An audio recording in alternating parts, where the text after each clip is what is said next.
The information presented in this video may be extremely toxic to deceptive governments and lying lawyers. It should not be viewed by anyone who is happy and comfortable with their status quo or those who think questioning the government is immoral. The information presented herein is not the legal advice of a lawyer and thus is not flavored with the stench normally associated with such words. Super concentrated truth can harm those accustomed to only lies. Any similarity between the ideas expressed herein and the wise teachings of Jesus Christ is merely due to truth being immutable and unchanging. Nothing is coincidence when the Spirit is active. When those with eyes can see and hear, and those with ears can hear and see, because they are working together, the deceivers will be bound by their own words, and the kingdom of God is at hand. So you're a Canadian? Yep. So your government generally, do you trust it? No, I never trust politicians. Do you believe that they lie to you? I think for the most part, yeah, they don't tell the truth or the full story. Do you have a driver's license? Yes. Did you read the Motor Vehicle Act before you got your license, after, or have you never even read it? Does that include the test that you take? Yeah. Your driver's test? No, just the Motor Vehicle Act. No. Never read it. What makes you think you actually need a license if you've never read that act? And you know the government lies. Good question. That's a good question. Did you register your child with the government? Yes. Did you feel that you were obliged to register your little boy? Yep. Are you aware that you got a beautiful little baby, actually. This is what I found out. I've been studying the law. You're not obliged to register your child. Right. If you do, at that point in time, you're creating a legal entity just like any of these businesses. You're associating that legal entity with your offspring, and then you abandon ownership of it. The government seizes it. Under the laws of maritime salvage, it becomes their chattel property. When they come to remove a child, they're not removing the living, breathing human being. They're acting on that legal entity, and you can disassociate it at any time. Do you think that's a little bit sneaky on their part? I think governments are always sneaky. You know what my question is? It takes 7 years or 10 years to become a doctor. Takes the same amount to become a lawyer. You want to be a scientist, you have to go to university. You want to become an electrician, you have to do electrical training, and you have to do on-the-job training. What do you have to do to become a politician? That's my question to you. What training do you have to have? You have to have a big mouth. That's it. Right? Uh-oh, he's right. We're in trouble. Thank you for your time. Yeah.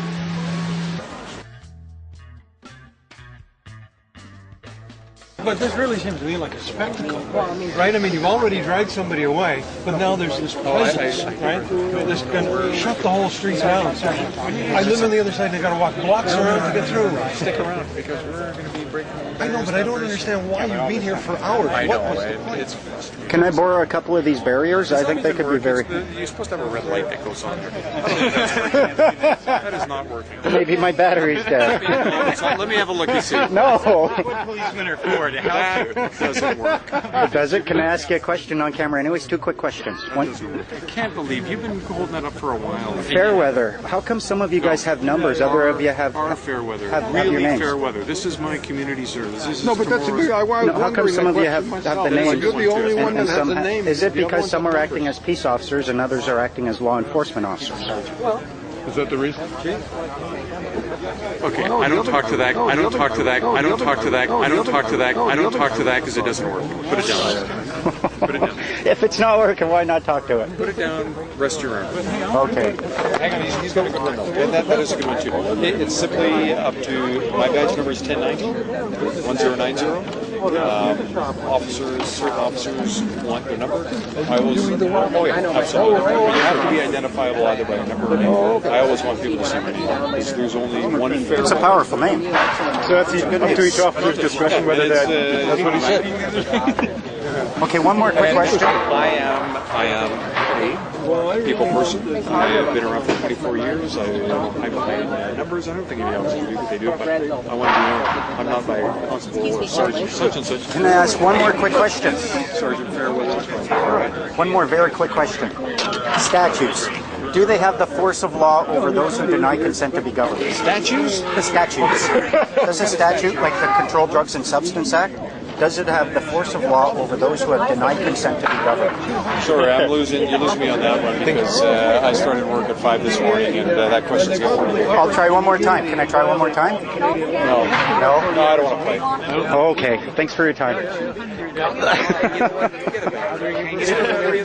Why? Because I've got a Sony 8mm too, and that one doesn't work. Really? Yours doesn't work, or this one? You should look at the menu. You'll find you got an option to turn that red light off or on. You got to go to menu though.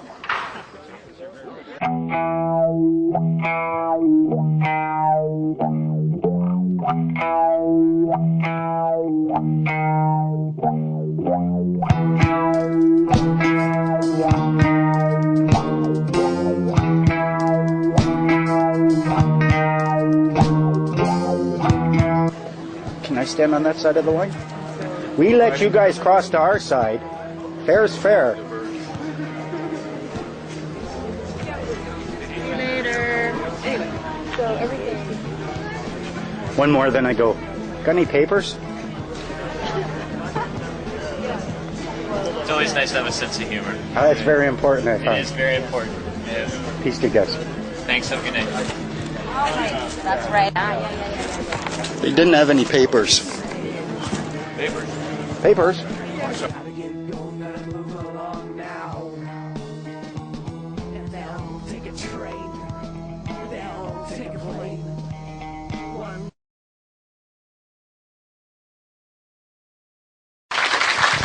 Rob Christie. Thank you. Hi, everybody. This is only my second or third time doing this, so bear with me. Anyway, I met my brother Freeman Menard through my friend Clint here. I actually met them both the same day, so it was quite a change in my life. I was already kind of down this path through health and spirituality and stuff, trying to kind of find out what was bugging me my whole life, you know, or you're angry or this and you're that, and it's like, well, there's something there that's really bugging me. I don't know what it is. So I tried the spiritual stuff, and there's lots of answers in there. I got lots of the pieces of the puzzle and the health stuff, and that was good too, but there was still something that was missing. So I met Clint and Rob, and started to hear what Rob had to say. I'd gone into the natural person stuff, and I'd listened to some other stuff, and I wanted to thank everybody who has come before us and paved a lot of this road for us, because they've been trudging through the muck for a long time. So a lot of honor to those people. So anyway, I met Rob, and he started to tell me some of the stuff that that he'd found out, and so I figured, well, I need to kind of prove this somehow. I need to make it work for me. I got to see how this works. So, looking at the whole thing, I was like, well, parking tickets are not criminal, and you can kind of see what's going to happen with parking tickets, and there's really no consequence other than money at the end of the day. So I started to get parking tickets, and I got a few parking tickets, and we initially responded by conditionally accepting, saying, we accept this, but in order for me to administrate this, I need a bill, and because according to their rules, they have the Bills of Exchange Act, and they have rules, and they're supposed to follow them. So I'm thinking to myself, well, if I'm going to play the game and I'm going to be in here, and they want me to follow the rules, well, I'm going to hold them to it anyway. I can't be the only guy playing by the rules. So anyway, we got into these parking tickets. The first one they gave me, I can't remember what they called it, but they let the first one go. They were like, we'll let that one go, kind of a thing. But I kept getting parking tickets, and they towed my car. And then one day I got pulled over. It was 11 o'clock at night, and the guy pulled me over, and I was with my wife and small child, and the guy pulls me over, and he says, or actually, he didn't even pull me over. I was pulled over the side of the road, dropping somebody off at the bus stop, and this cop drives by me. And then he stops and flicks on his cherries and backs up, and I'm sitting at the bus stop, and I'm like, what did I do? I'm not even moving here. So he comes up to the window and says whatever, and I'm like, what did I do? And he's like, I need to see some ID. Well, what did I do? Then he steps back, and he gets all puffy, and he's like this, and he says, I need to see some ID. And so this is all kind of new to me, and I'm not really going to push it. My wife and child are in the car, and so I'm like, all right. So I pull out my driver's license, and I give it to him, and he's like, I'm going to have to ask you to step out of the car, and we go through the whole rigmarole, and so I'm like, what's going on? Well, you got some outstanding parking tickets. And I'm like, well, these aren't even criminal offenses. Why am I getting arrested? And you know where I live. So what's all this about?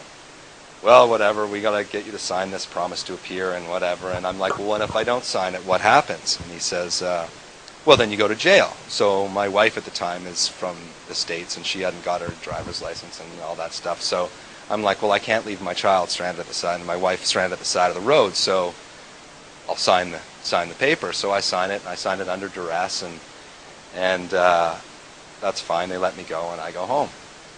So anyway, that's that, and then so I have to go to court. I've got this court date. So we go into court, and Rob came with me, and he was acting as my agent. So we walk in the courtroom, and the prosecutor stands up when she hears Rob say his name. We don't want Mr. Menard in here. So I'm like, well, that's interesting. So this goes on for like a year and a half. 9 months of the time, she's trying to get Rob to not be my agent. So then we ask a constitutional question. One of the questions in it was basically, can a cop use a child as ransom to get assigned security interest? And, we thought it was a pretty straightforward question. I mean, what's the answer to that? Obviously, they can't do that.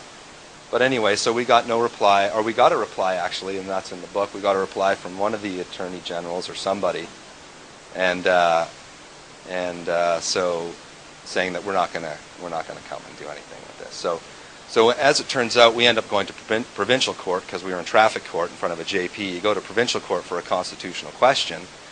So we get in front of the judge, and right away the prosecutor stands up. We're not letting Mr. Menard we don't want him to be the agent. We don't want to talk to him. We don't want him in the courtroom. And then she said, the JP from the other court said that he wasn't allowed to be a lawyer. He was doing all this stuff, and she's lying. She lied right to the court. And I turned to Rob and I said, am I allowed to do that? And he's like, no, you can't do that. I'm like, well, this is ridiculous. So anyway, that was the provincial court, and they end up adjourning that, and we have to come back a little while later. So that was another interesting story in of itself, and that'll be in a book that we're working on. But so eventually we go back, and I now have done all my Freeman stuff. I've sent in my notice of understanding because I've learned a few things, obviously, in this thing. One, they don't follow their own rules. They want me to follow these rules, and they use all these words and stuff against me. And so I'm like, well, I don't want to play this game. And then I've also learned, obviously, that these words, I can't understand these words. These are words written in another language. You have to be a lawyer to understand them. I can't understand them. How can I, in any conscience whatsoever, be bound by something I can't understand? And secondly, there are thousands of pages of documents and stuff, and it's like, well, how easy is this? This was made for us, and it's supposed to help us, and it's ours, and we made it so we can't even understand it. So anyway, Rob's going to talk about the whole lawyers and all that stuff later on, but I can't understand it. There's no way that I can understand it unless I'm a member of the bar, so I'm not going to be bound by it. And so we go into court, and I go in as a free man. I've done all my stuff. Rob walks in. The judge right away says, we can't hear you. So then we go outside with the prosecutor, and she says, she says, are you going to come in? I said, well, what's your name? I need your bar card. I need this information. And are you claiming that I'm the accused or the charged party or whatever we said? And she wouldn't say anything. She just laughs, and she walks back into the courtroom. And so we get into the courtroom, and they start their trial, an ex parte trial, while I'm sitting in there. And they're not pointing to me as the accused party. So I'm thinking, great. They're not. I'm in the courtroom. They're looking for a guy named Christy Robert Scott, and they're going through the thing, and they're not looking at me, so I'm not the guy they want. So this is part of this is how I won. They don't want to talk to me. They don't want to talk. When they said they don't want to talk to Rob, I'm like, great, isn't that awesome? They don't want to talk to you. They don't want to talk to me. I told my dad the whole story, and after months of years of arguing and the whole thing, he's like, well, isn't that what you wanted? And I was like, oh, you got that. Yeah, that's what I wanted. I don't want them to talk to me. I don't want to have any part of them because I can't understand it, and my conscience doesn't dictate that I should be a part of fraud and all that stuff. So that's where I am anyway, and it's been quite a journey. I've learned a lot in the last little while, and it's been an honor to work with Rob, and a pain, you know. But that's okay. We all accept each other for what we are. So anyway, Rob Menard is the next guy you're going to hear, and it's an honor to introduce him to you. And so, are you coming back out here? It's all good. Everybody, if we could have a massive hand for Robert Arthur Menard, Freeman on the land, please. Thank you very much.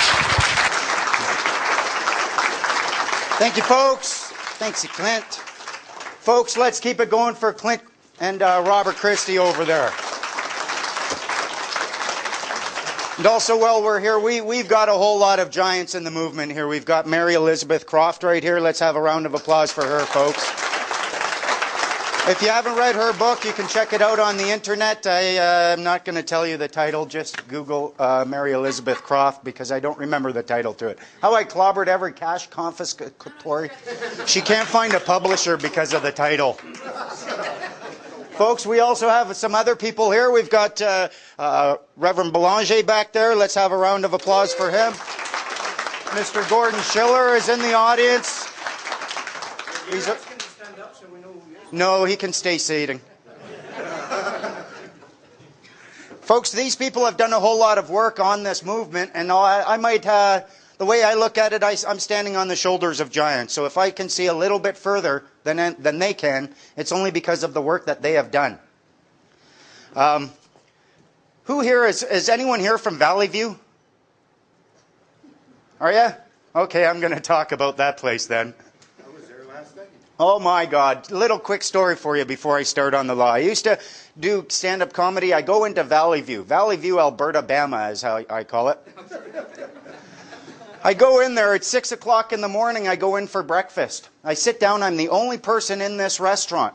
I order bacon and eggs. I'm not even going to talk about the bacon or the eggs. Hash browns. I figure if you're a cook in Canada, you better know how to make hash browns. My hash browns come. They're about 3 chunks of potato the size of softballs. They look like they were boiled for 3 minutes, rolled off, fell onto the grill, rolled onto my plate. I cut them open. They're raw in the center. The waitress comes over. She says, is everything okay? I said, no, these potatoes, they're raw in the center. Look at that. She said, oh, that's how the cook cooks them. I said, darling, when the end product is raw, you have no right using the word cook either as a noun or a verb. They're not cooked. She said, well, that's how the cook cooks them. I said, well, I can't eat them. She said, well, that's how the cook cooks them. I said, okay, watch this. This is how the customer doesn't pay for them. Take them away and take them off my bill. She looked at me like I had just asked her to squash a litter of puppies with a fridge. She said, I can't do that. I said, why not? She said, I punch a button, the bill comes up, I have to charge you what's on that bill. I said, okay, I think I can help you out here. How much is a side of potatoes? $1.50. How much is my large milk here? $1.50. I said, fine, take away the potatoes and don't charge me for the milk. She looked at me like I was from another planet. You know what she said? Milk? How can you do that? I said, because of the potatoes. She looked at me and she won the argument. She said, milk ain't potatoes. Right then I realized when she asked me, is everything okay? To her, that was just a rhetorical question. So I asked her, I said, why do you even bother asking me, is everything okay, if there's absolutely nothing you can do about it when it's not? I thought I broke her. She wandered off, talked to the manager, came back, said, would you like a complaint form? I look in the kitchen, there's 2 cooks, 3 waitstaff, the manager, I'm the only customer in there. They can't cook potatoes, but they have complaint forms all ready for me. I said, you better bring me 2 of them. She brought me 2, I put my potatoes in it, wrapped it up, said, here, you put that on the manager's desk. So I go upstairs at 6 o'clock in the morning. I go upstairs to try to sleep on what is essentially a pile of springs with a little bit of cloth on top of it. 11 o'clock is rolling around. What's coming on? Law and Order. One of my favorite shows. I'm thinking Law and Order. Fries and gravy. I haven't had my daily ration of potatoes yet, right? Law and Order, fries and gravy. I go downstairs to the same restaurant. I look at the menu, and something really striking. I found this very funny. They had put the preposition the in front of everything on that menu. The order of fries, the side of gravy, the hamburger. Like they only had one of each. I looked at that. I said, oh, look at this. I'd like the order of fries and the side of gravy. Fries and gravy? The order of fries and the side of gravy. Fries and gravy? The order of fries, the side of gravy. Fries and gravy? Yes, fries and gravy. She goes into the kitchen, fries and gravy, comes back out with my to-go container. I open it up. Fries smothered in gravy. Now, this is not what I wanted. When I'm watching Law and Order, I need to be able to control the fry to gravy factor per individual fry. Sometimes I want some gravy, sometimes I don't. What I don't want is a great big soggy mess. I said, look, I didn't want this. I specifically ordered from the menu. I said the order of fries and the side of gravy. She said, you said yes to fries and gravy. I said, well, that's what I ordered. The order of fries, the side of gravy. Well, around here, when someone says yes to fries and gravy, that means they want the gravy on the fries. I said, I'm glad I didn't order soup and salad. But this isn't what I want. I said, let's try it again. You take this away, because what I want, I pulled out the menu, I want the order of fries and the side of gravy. Fries with gravy on the side?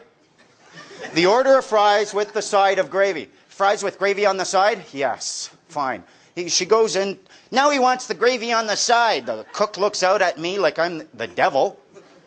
Finally, my thing comes. I got like 2 minutes to Law and Order, right? I open it up. Gravy. Fries poured down one side.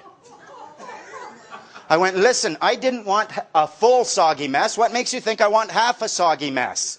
I said, look, I want a side of gravy. I want my gravy in a separate container. I'll pay for this one, throw it away, give it to someone. But here's what I want. I want virgin fries. I want fries that don't know ketchup, never met mayo, couldn't spell gravy if their life depended on it. All I want are fries. Okay, fine. She goes in. Now all he wants are fries. They have to almost hold this cook back, eh? Finally, the fries come. I open it. Fine, that's what I want. Now go get me some gravy. Don't touch my fries. Just go get me gravy. She's like, well, how can I get you gravy if you won't give me your fry container? Don't you have a little container that you can put some gravy in? You know what she said to me? Those are for mayo.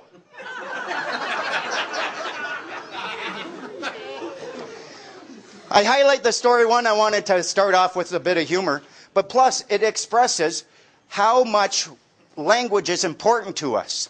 It expresses that you might use the exact same language as someone else, but if you don't understand, if you're operating upon a presumption or an assumption, you are not going to get what you want. These words mean things, and if you don't know what these words mean, you are going to be getting soggy fries when you want virgin fries and a side of gravy. And the Law Society loves doing this. They want you to eat the soggiest fries imaginable. Now, let's ask ourselves, why are we all here? Look, a room full of people from young, old, all sorts. I mean, from across the entire community spectrum. Why are we all here? I think we're all here because we know on a fundamental level in our hearts that we have a right to peace and abundance, and we aren't getting this. It's like there's a big stink in the room. Everyone can smell it. Everyone's going, oh my God, who cut that one?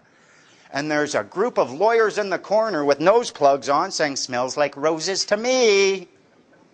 We know there's a big stink in the room. We know that they use words they will claim are our laws that have the force of law over us, and yet at the same time they will claim that we cannot possibly understand these words because we are not a lawyer. There's a guy by the name of David E. Sherman. He's one of the premier tax accountants. And if you look in Snafu and Google David E. Sherman, he's on the record as stating these detaxers think they know what they're talking about. They read something that looks like English, but it's not. It's law, and they can't understand it. I called them on that. I said, if they can't understand it, how is it constitutional to use this to create liability on them? Never heard back from them. I think that's why we're here, and more importantly, what we want is we want to find remedy to this situation. We don't want to just sit around complaining about it. Glad you could make it. Yeah, Valley View, I was in Valley View. I got some potatoes. They were uncooked. Got some fries. I'm just catching you up.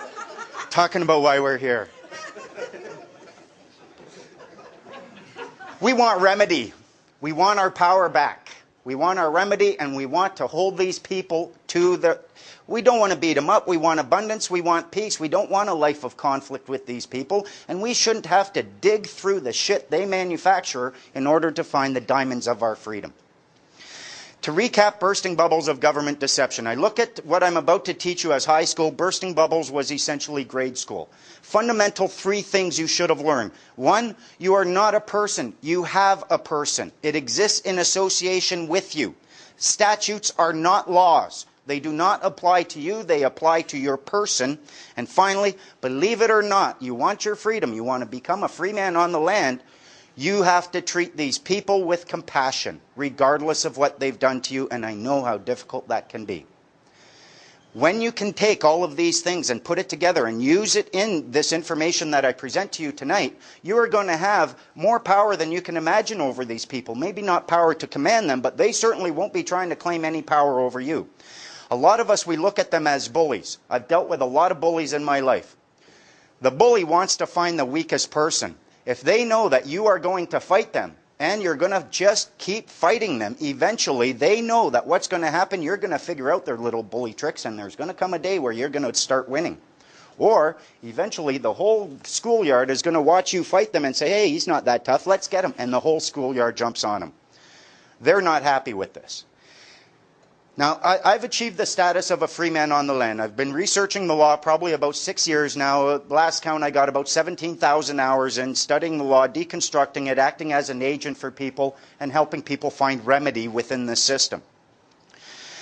A free man on the land, in case you don't know what it is, a free man on the land is a human being in a common law jurisdiction who has revoked consent to be represented and thus governed, and therefore is not subject to any statutory obligations, restraints, bylaws, orders, anything like that.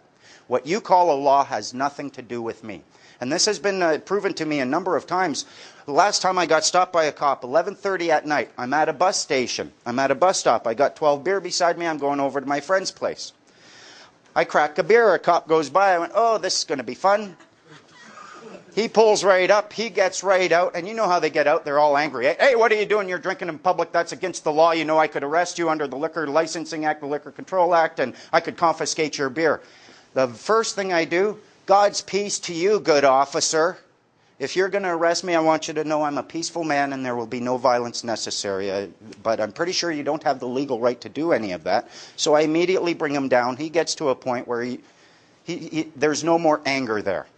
You can talk to them if there's no more anger there. So he starts asking me, well, what's your name? And actually he said, I could confiscate your beer. I said, you're going to remove my beer without clear lawful authority? Because that's the definition of confiscate. So at that point, you start using some of these words, and you know the definition of them. He's going to step back a little bit. He's looking for the weak. He's looking for the people who have no idea what these words mean. He asked me for my name. I said, well, I'd love to help you, but I don't know if you're operating legally or lawfully. I don't know if you want my legal name or a lawful name. He goes, well, I'm acting legally. I want your legal name. I said, do you have proof of claim? I have an obligation to have such a thing? Okay, fine. I'm acting lawfully. Fine. My name's Rob. What's your last name? Why do you need that if you're acting lawfully? I don't even have a last name. I have a family name. Okay, well, what's your family name? So finally, he seemed like a decent guy. We were talking a little bit. He used to do masonry. I told him I was a mason. So I gave him the information. He punches it in his computer. He's there. I'm sitting over here. He punches my name in the computer, looks at it, squints. I smile and wave. He looks at it, gets on the horn. He's on that horn for a good 5 minutes. Comes out, puts down the horn. He's like, comes out. You know what he says to me? Mr. Menard, the West Vancouver Police Department would be deeply appreciative if you would refrain from drinking alcohol in public. Couldn't get away fast enough. They punch my name in that computer. It comes up, free man on the land, no statutory charges without the express written consent of the Attorney General. They don't want anything to do with me. This is the power that you can have over these people. This is what, it doesn't mean there is no law. It doesn't mean that I can go out and I can harm. It doesn't mean I can damage property. It doesn't mean I can use fraud in my contract. It just means that they can't use their words to dictate my actions. They're not my words.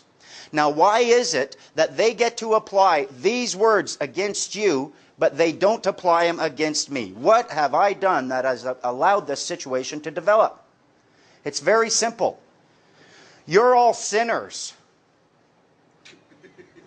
Yeah, not that I'm a saint, because I'm not. But you are all sinners. You have a social insurance number. Do you know what that means? You sinned. You're collateral to them. Close. It was a rhetorical question. They have ruled, they identify it. When you go in there, they call that social insurance number an employee identification number. If you want to pay into the Canada Pension Plan, you need a social insurance number.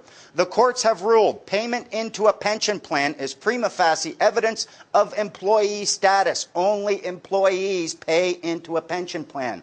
They'll tell you you need this number to work legally in Canada. Change the in to for and you're closer to the truth. You're working for Canada. If someone tells you, I work legally in Walmart, are they not also then automatically working legally for Walmart? The fact is, your social insurance number means you are all government agents. When I hear you complaining about the government, I don't hear citizens complaining about their lawful government. I hear employees bitching about their employer. You're sinning. You're the sinner. That is your original sin. You were born into abundance, into freedom. And you went and you gave it all up. And now, the way to look at it, the reason this is important, imagine a box of chocolates for a minute. Okay, imagine it. I want you all to imagine it, and I'll stand here until it manifests. Come on, you're laughing, not imagining. Imagine a box of chocolates. You take a chocolate out of the box. What happens to it? Within 24 hours, it's shit. Chocolates stay in the box. The Constitution Act is the box of chocolates. The Constitution restricts and constrains all statutes, regulations, orders, and bylaws. Those are the chocolates. They stay in the box. Let's close that box up and look at who it is addressed to. Then we know who we can force feed these chocolates to. Look in Section 32 of the Constitution Act, and it will tell you that this Constitution Act, and therefore everything constrained within it, this box of chocolates and the chocolates, are applicable only to federal, provincial, and municipal agents, employees, and those. And that's why all of these acts, all of these statutes have the force of law over you, because you are a government agent. These rules were never ever meant so that governments could control us. These are the rules that are in place so that we can control our government. You go into Walmart, a Walmart employee, he's going to have certain rules that he's not allowed to do things. He can't come in and have alcohol on his breath. Who says you can't go into Walmart after having a couple of beer? You don't work there. All of these rules that they use, the Income Tax Act, that's why you have to pay income tax. If you go to a temporary job placement agency, they will set you up with a job, but now you have to pay them a portion of what you earned. Why? Because you were working as an agent for them. That's why you have to pay income tax to the federal government. You are working as a federal agent under a contract for service instead of a free man under a contract for hire. I think of it like a tiger in a cage. You go to a zoo, you find a tiger, there's a big cage around it. You all jumped into the tiger's enclosure, and now you're complaining about the fangs and the sharp claws of the tiger. But what separates, if you go to a zoo, what separates the tiger from the people who are just there to enjoy the zoo? Bars. Yeah, a cage made of bars. What are lawyers a member of? The bar. The purpose of these lawyers are to act to separate us from the tiger with all their claws.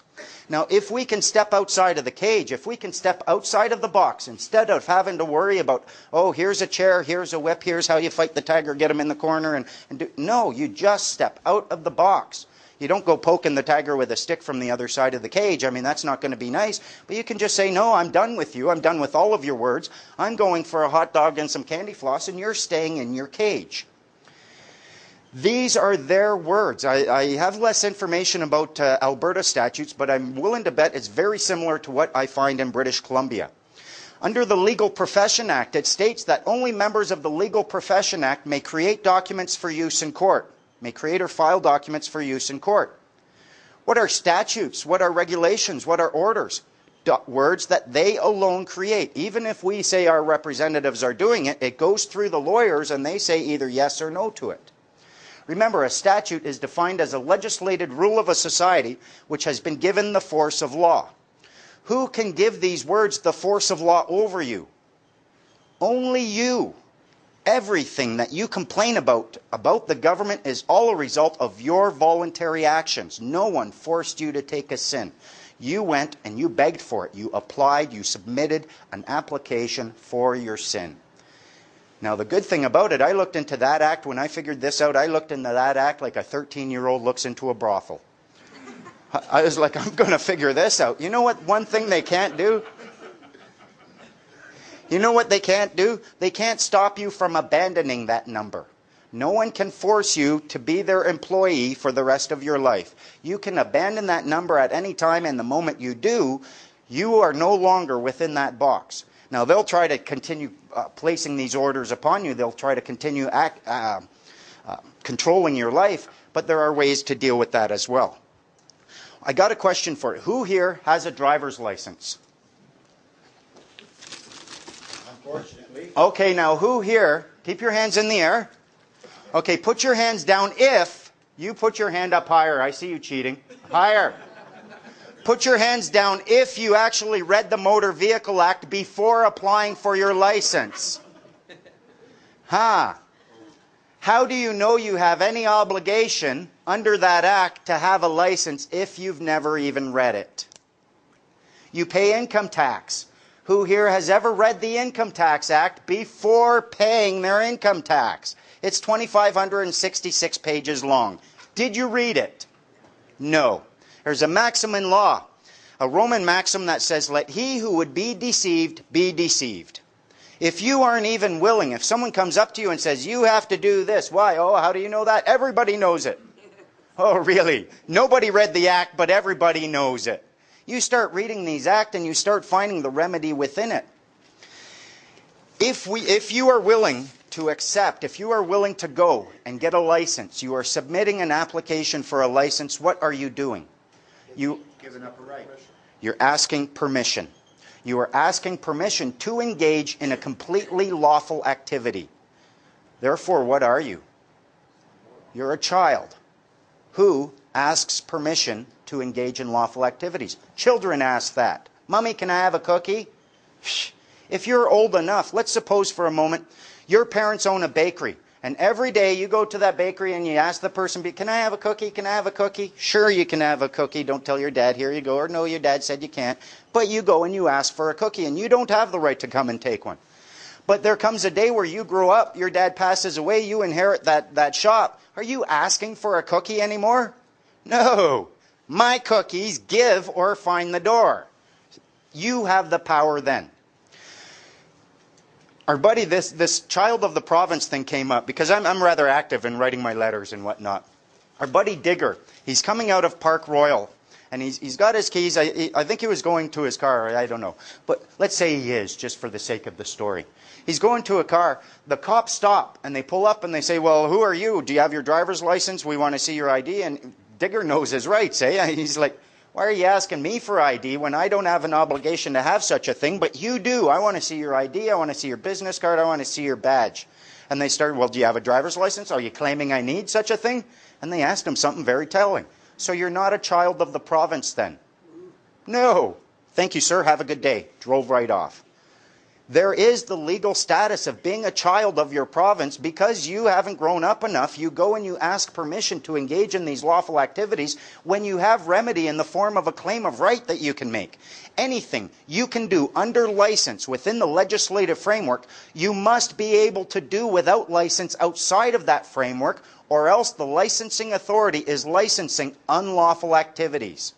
Can you get a license to do B&Es? Can you get a license to do assaults? No. Well, that's James. Leave the funny to me, buddy.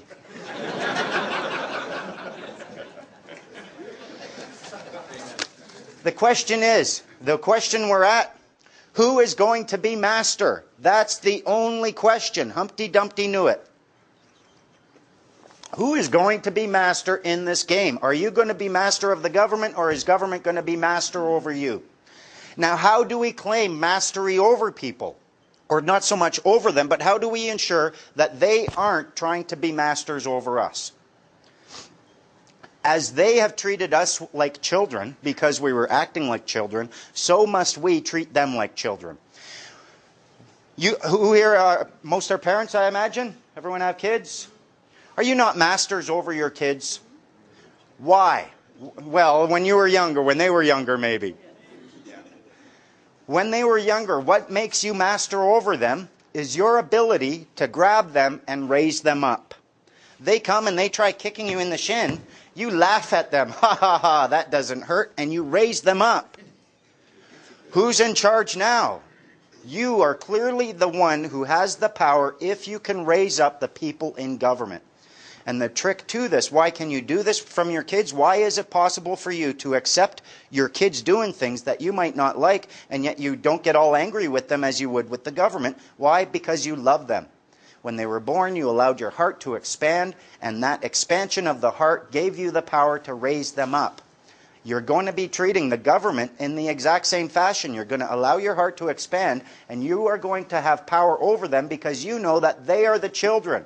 You have the moral high ground. You're acting mature. You are willing to deal with them on whatever level they want, but you have the power. And once they start recognizing that, if they come at you and, oh, put him up, put him up. Oh, really? You're so cute. Come here. Pick him up. Now get in your room. When you bring out that attitude, it's far different. I had to go to jail a couple of times. I mean, in this action, it's not easy. You know, I've been placed under arrest. But when they came and arrest me, oh, Mr. Menard, we have to place you under arrest. Okay, fine. Sat there with my coffee. Finally, the paddy wagon pulled up. Okay, well, we got to put cuffs on you now. Okay, fine. Put it on, and it's under protest and duress every step of the way. He noted the protest.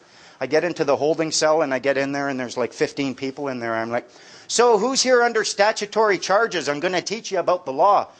15 seconds later, the door opens. They grab me, take me out. They couldn't get me out of that holding cell fast enough, eh? And they're asking me to sign an ROR, a return on recognizance. And I'm not signing that. Well, you have to sign it. You'll go back in that holding cell. Fine, bunch of people in there to teach. Okay, you just sit there. The sergeant, he tried intimidating me. Come here, because I was sitting over there. You just sit there and you make up your mind. So he calls me over. Don't you try to intimidate me. You're going to sign this document. I'm saying, okay, fine. Listen, you want me to sign it? Yes, I do. I'll sign it. But it's under protest and duress. Fine, just sign it. So I signed it under duress. As I give it to him, you know that signature isn't really there. Take it, got out. They didn't want me in there. If you go through this enough times, they get to the point where they know that you know what is right, what is wrong, and you're willing to sacrifice for it. If when you go through these procedures, you are acting with respect to the cops, if you aren't questioning so much, I try not to question their intelligence, their integrity, or their intent. Merely the meaning of the words that they're using to claim authority and their knowledge of what those words mean. If they don't have that information, they should just back right off. And the cops, at least out in Vancouver and BC, they're coming around. They are coming around in a huge way. People are getting tickets saying, that's a bill of exchange and I want the original. Another one. Let's close that one. Here's a warning. And they're not doing it anymore. How do we get to this point, though? How do we get them to recognize that they're the nanny and we have grown up and they have no more power as nanny over us? It's about how we treat them, about how we act. If we're shitting our pants, pardon the language, ladies and sensitive guys, but if we're pooping our drawers, Nanny has a right and a duty to put diapers on us, and she will do that. If you're throwing a tantrum, Nanny has the power and the right to come grab you, throw you in your room until you settle down. If you're rebellious, Nanny's got a right to put limits upon you as long as you're in the house. Nanny is tired. She wants us to stop rebelling. If you get to the point where you say, Nanny, I'm not rebelling anymore, I'm just old enough now and I'm in charge of the house and you're not telling me what time I'm going to bed. I'm telling you I'm going out all night, I'll be back at 7, you'll have breakfast ready. You take power over them when you act within that capacity. If you treat them like children, if you aren't shitting your pants, you're not throwing tantrums, and what I sense a lot of the people in the freedom movement, they're very rebellious towards everything that they're doing. We want to get away from that. We don't want to be in permanent conflict with these people. They want us in conflict. That generates the revenue. We want to find the place of peace and the place of abundance. So how do we do this? When they're coming at us and they're making ludicrous demands upon us that we know we could make upon them, how do we find that balance? Since it is about peace, and we are going to be the adults here, what I think of mud pies. Your kid comes to you and they've got a mud pie and they say, here, look, Mommy, Daddy, I baked you a pie. And you say, that's not a pie, that's a bunch of mud with some rabbit droppings spelling out I love you and a bunch of leaves on it. I'm not eating that. Your kid's going to cry. You dishonored them. You've locked them out. I mean, people say, oh, that's not a real bill. We don't have real money. There's no real commercial transactions available to them. If you order your kid to bake you a pie and then you lock them out of the kitchen, you don't even give them access to the pantry, this mud pie is all they've got. Now, how do you deal with a mud pie when a kid comes and brings it to you? To make them not cry, to accept it, you say, oh, that's a beautiful mud pie. Thank you very much. I'm going to eat that right up. Hey, I've got to share it with you. Go get some cutlery. Even a 4-year-old knows, I don't want to eat that. Well, you want me to eat it? Here, look, I'll taste some. You put a little on your... Hey, isn't that Barney? They turn around, you throw the mud away. Oh, that was a beautiful mud pie. Go get me some more. I want another mud pie, and this time you're going to eat it. If you can accept everything they bring you merely as mud pie, merely as a kid trying to serve you, trying to be nice to you, they're trying to give you a service regardless of whether or not you accept it as edible, then you start having power over them because you can accept without generating conflict. You can conditionally accept. You say, I accept whatever it is you're giving me upon this condition. You place your own conditions and you make those conditions too difficult for them to fulfill. This is what the whole acceptance for value routine is about. You've all heard of acceptance for value? Trying to explain acceptance for value.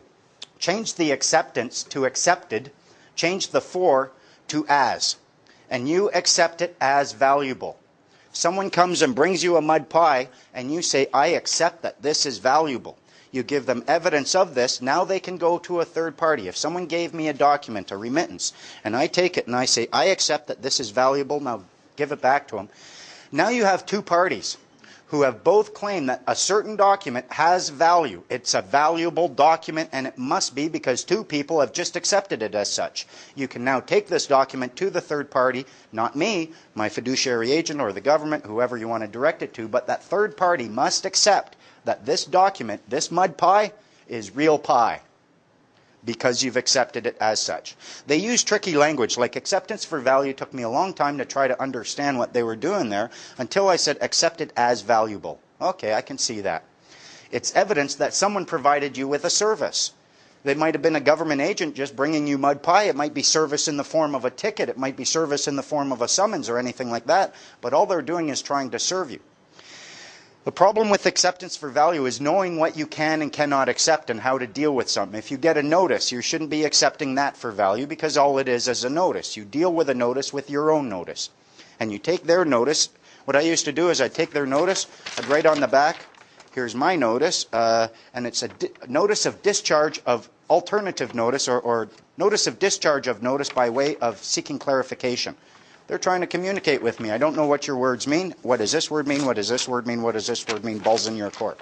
And they never want to start playing that. If you get a remittance, and this is where when we went through with Rob with the whole parking ticket issue, the end result was them sending a remittance. We looked that up. A remittance is a specie of money sent by one merchant to another, but it has to be signed. Look at the money in your pocket. It has a signature. It has two parties accepting it as valuable.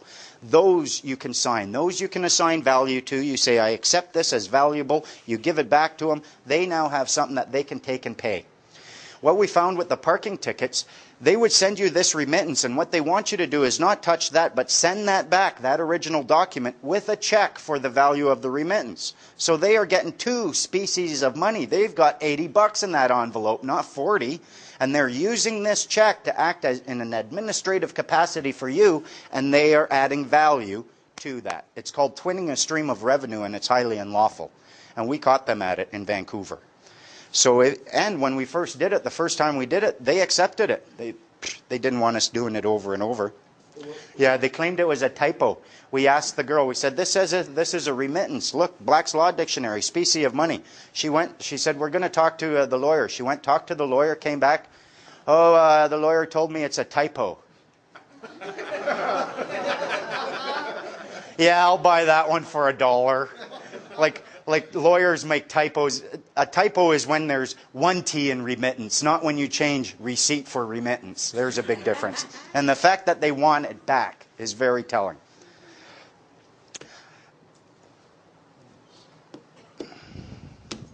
The other thing I found, now to realize what your remedy is. One of the big problems is we're in rebellion. The government gives us an order, a government agent, a lawyer, or a judge, a JP. They'll try to give us orders. We say, I don't want to accept that order. Nah, nah, nah, nah, nah. And then you're in conflict, and that's what we're trying to avoid, is the conflict. I was at a bar. Surprise, surprise. I'm sitting there. The waitress comes up and asks this guy, and you know how sometimes you just have to see the cart before the horse, before you realize what's going on. She came up and she asked this guy, are you ready for your bill? Yes, please, bring me my bill. She turned to this couple, would you like to place your order? I went, ding, click. Bills follow orders. When have you ever in your life made or placed an order and then not been immediately liable for a bill? Go to McDonald's, you'll see what I mean. You order food, bang, here's your bill, pay up, you pay the bill, your order is filled. You go into court, they try giving you orders. They do it all the time. Cops will give you orders. If they go in there, and you see this, if you go into court, you watch them, they'll give you an order, and then they just want to get you out of there as fast as possible because you have a right at that point to accept their order and give them a bill. I'm ordering you to pay a fine of $1,000. I accept your order. Here's my bill for $2,000. Pull out your checkbook, judge. They are liable for bills the moment they give you an order. Bills as in dollar bill? No, a bill as in an order to pay.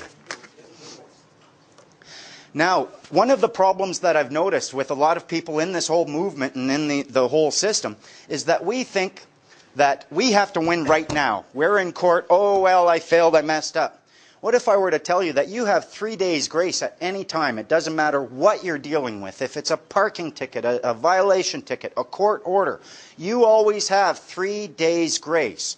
The reason is what they are doing is called a transaction of a security interest. You guys have here a Law and Equity Act. Look up that Law and Equity Act anytime you go to court. If you have to, bring that Law and Equity Act in. I call it the Monopoly bat. Imagine you're playing Monopoly. And at one point you pull out the bat and you get to bang the table with the bat and all the pieces go flying and the banker has to put all the pieces back exactly where they were. You get to order pizza and the banker has to pay for that pizza. That's the power that you have in that Law and Equity Act. In British Columbia, it tells us it's applicable, the laws enacted and declared within this act are applicable in any court or tribunal in British Columbia, and they must use it. If you bring it in, they have to accept it. The other two sections, Section 2 and 3, and likely you'll find the same thing, tells you what remedy you have under this act. And essentially it says, and they use a whole lot of smoke and mirrors to give you this information, any remedy that would have been available to you in 1876 is still available to you. Which means you can say, no, I don't want a transaction with you. I don't want a contract with you. I don't want you to have any power or authority over me, and I'm not accepting it. You have all the power in the world to be a sovereign on this land. They don't want you to know that. If you recognize a security interest, a little background, a security interest is anything that's either tangible or intangible that can generate or create an obligation to either pay or perform a service. A violation ticket is a security interest. A court order is a security interest. If it's not a security interest, don't talk to me, because it's all about obligations and liabilities. Do I have an obligation to pay or perform? If so, there was a transaction of a security interest every single time. Now, the beautiful thing about a transaction of a security interest is you always have 3 days. And it says in it that a transaction of a security interest is not cured for 3 days. And a transaction of a security interest is rendered void ab initio by anything that would invalidate a contract at law. Fraud, duress, mistake, coercion, I didn't want to contract, all of these things. So no matter what they do, you get a ticket, fine, I accept that. I recognize it's a transaction of a security interest, and I'm operating under protest and duress, and I want you to know that I'm going to be voiding that within 3 days under the Law and Equity Act. So go ahead, give me whatever you want. Within 72 hours, it's going to be a nothing. You're taking it out of the box, and I'm eating it. Could you define for the audience ab initio? Sorry. Ab initio means from the beginning, from the initial. If everything they do, if you always have 3 days to discharge it, to render it void and invalid, why argue with them at the point that they're doing it? Why argue with them in court? Why argue with them when they're giving you a ticket? Oh, you can't give me a ticket. Oh, go ahead and give it to me. I've got my notices already. I'm just going to zero that out. They're doing their job. You're doing yours.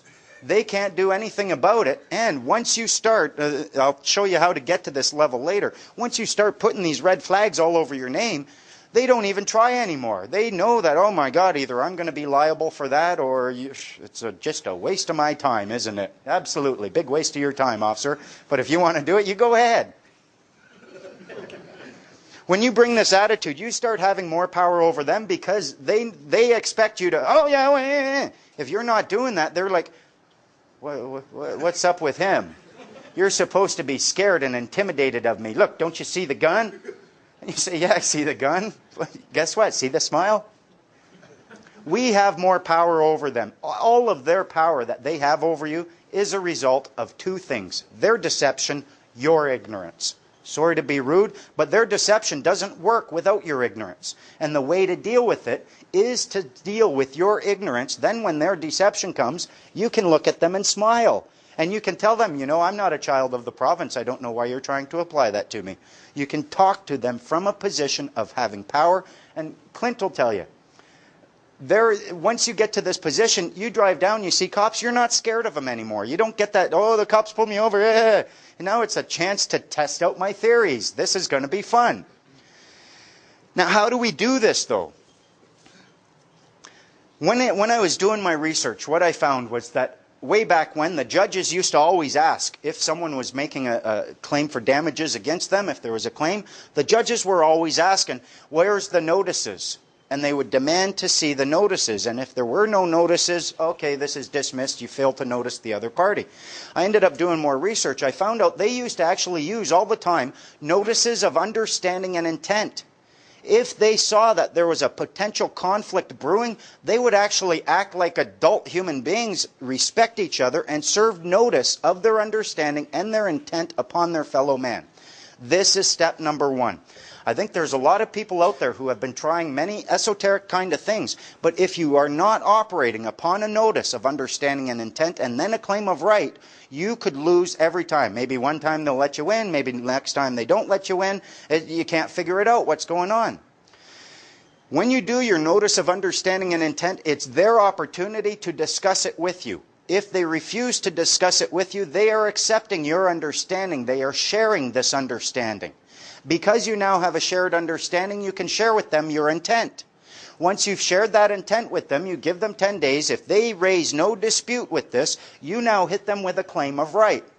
They have 10 days to dispute that claim, and if not, it's cured. From that point forward, every time you're doing whatever it is you mentioned in your notice of intent, you are operating upon a right and upon a claim of right, which is very important. Read section 39 of the Criminal Code.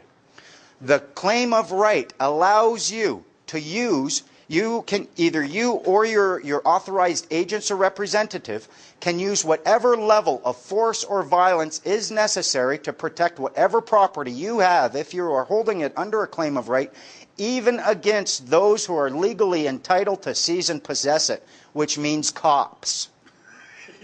If they want to come and seize your property and you are operating upon a cured, perfected claim of right, they can't use violence to seize it, and the reason is the existence of one excludes the other. You cannot have two parties both with the power to use violence to seize one property. We're not fighting cocks in a ring here.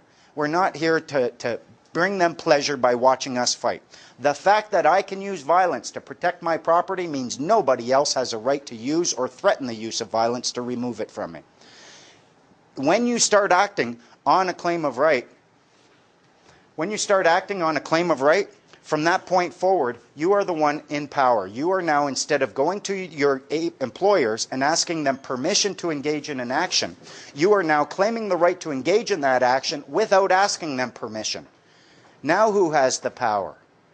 They can't remove it from you because it's a claim, it's not a permission. I have an enormous understanding of the law. It took me a lot of time to get here. The good thing about the notice of understanding and intent, you don't need the same level of understanding. Whatever understanding you have now is enough for you to act upon. If you recognize this is too confusing and I don't understand it, that could be your notice of understanding. Here's what I understand. I don't understand any of your words. That's good enough. Some of the words that I never found in their act, 3 words that I searched for, never found them anywhere. Love, compassion, and truth.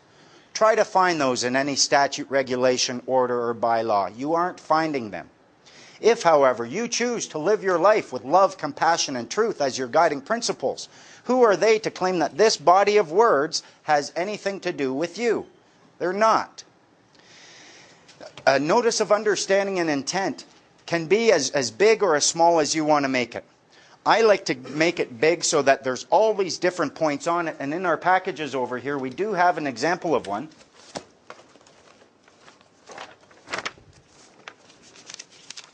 Essentially what you're doing is you are going to, this is what it looks like, a notice of understanding, intent, claim of right, and a fee schedule. A fee schedule is essentially when a government agent, a cop or anything starts and puts an order upon you. They've got a gun there, you're going to be doing what they tell you to do. However, they might not have the legal right to do it, but they've certainly got force. You don't want to get beat up. So what you're doing is you're going to operate under protest and duress. I got 2 minutes and we're going to take a break and change the tape there. If you are operating under protest and duress, someone comes and says, you clean my floor over here. And you say, show me a contract. No, I've got a gun. Okay, good enough, but that's not a contract. It's going to get your floor clean, but you have 3 days after I wash your floor to show me a contract that says that I have an obligation to wash your floor and that you have a right to use a gun to get that contract fulfilled. If you don't do that within 3 days, guess who gets to determine the terms of that contract? You. That's what the protest means. You are protesting it, you're operating under duress, but then you get to decide, well, I charge $1,000 per square foot for cleaning your floor. There you go, here's my bill. When you tell them I'm operating under protest and duress, they will say noted. If they refuse to note it, you know that they're scared. And I'm not noting that. Okay, that's fine. But every time I've ever done it, I've done protest and duress. So then I got the cop, number 2191. I got him put on notice because I was operating under protest and duress. I have a record of doing that. And then when he arrested me, I told him and he refused to note it. No, I'm not putting that in. Well, sorry. I've got history as doing this. So when I come up and I wrote up and I said I operated under protest and duress and he wouldn't accept my protest, that cop was in shit. He can't lie like that. Any questions while we change a tape?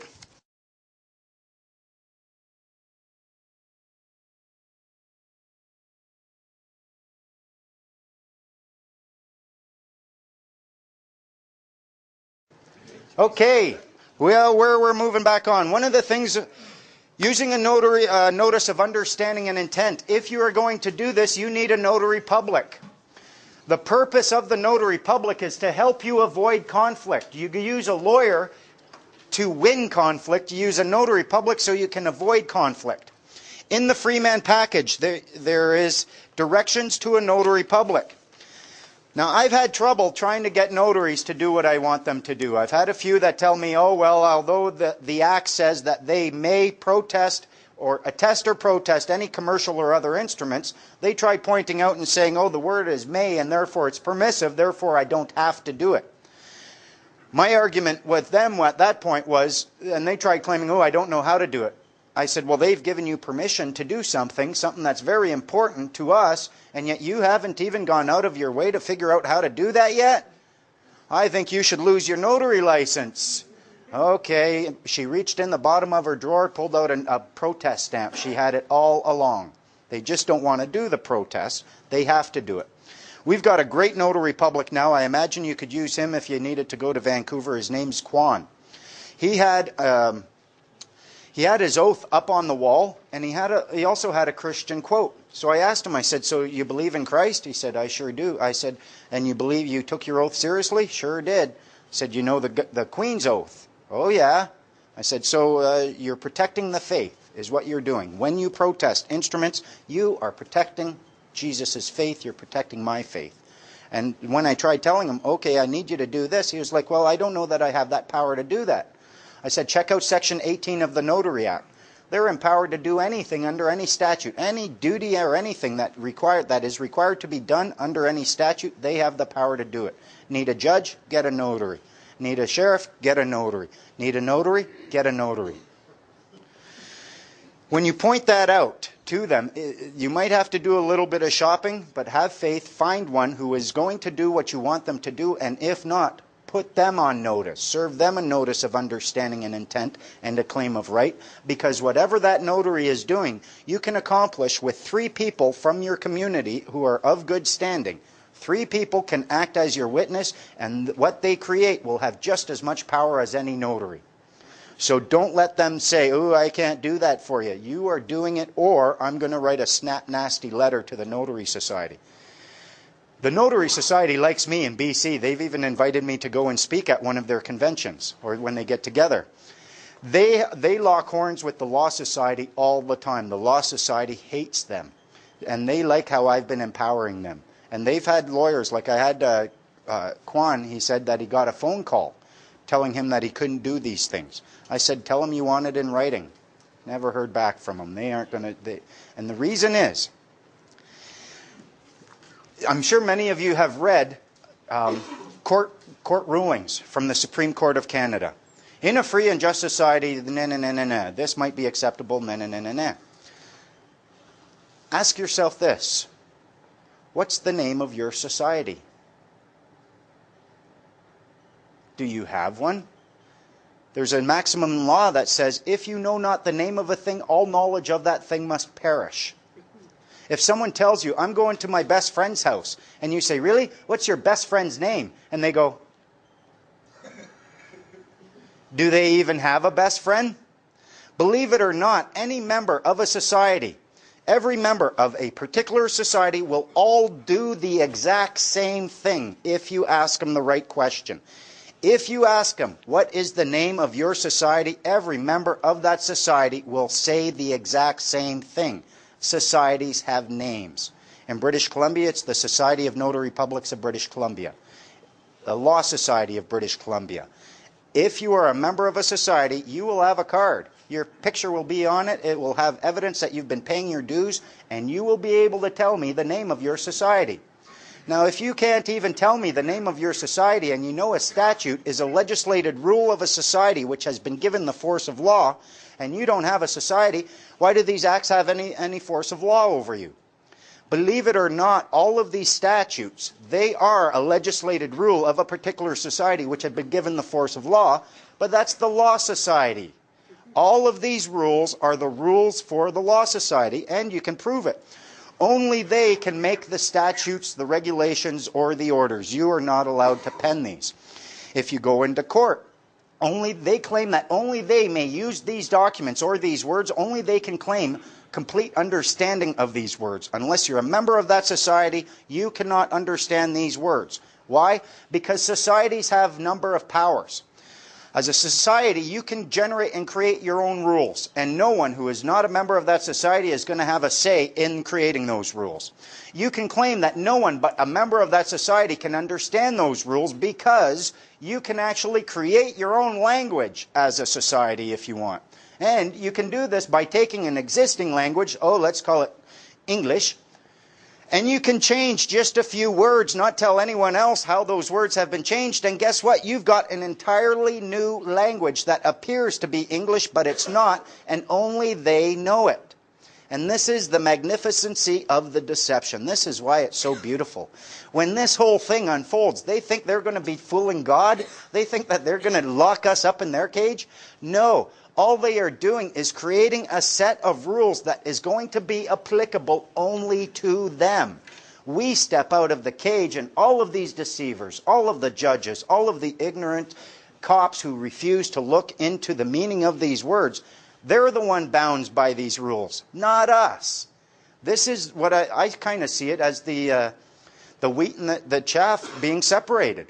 We are going to create an opportunity where all of us, all of the good people out there, assuming that I'm one, will be fully and completely free. We can have our abundance, but all the people who've been generating all their revenue, been making a very good living off of this deception, they're going to be stuck with that, paying the income tax. There you can't smoke pot. We can. You're a government employee. We're out of there. And if they ever try stepping out of their little system, the reason, when we all step out, this great big tiger is going to turn into a little kitten. Meow, meow, meow. And the lawyers are going to say, oh, well, you don't need us here anymore. We're going to go over. No, we saw what you did. You tried to make a cage around us. You are part of that cage forever. You stay there. And if you try stepping out of your cage, guess what happens? You're stepping right into our courts. And you're going to face charges of fraud. So you stay in your box, and we're staying in ours. This is why the deception is so magnificent. It's not going to affect us. It's only going to affect all the deceivers, all the judges, all the cops who refuse to, the people who seek benefit at our expense. Oh, payback is going to be a bitch when it comes. And I see it coming. And the reason it's going to have to happen is because we don't even have a society. The way I look at it, the law society, the lawyers, they have a proper society. They're making their rules. And if you go and you ask one of these members, is this a law? He can honestly tell you, yes, that's a law. I am bound by that. You will assume that you are too, but actually all he's telling you is all of these rules were created only by members of the law society. Who can they lawfully be applied to? Only members of the law society and those who begged to be... I'll get that. Sorry. No, that's okay, buddy.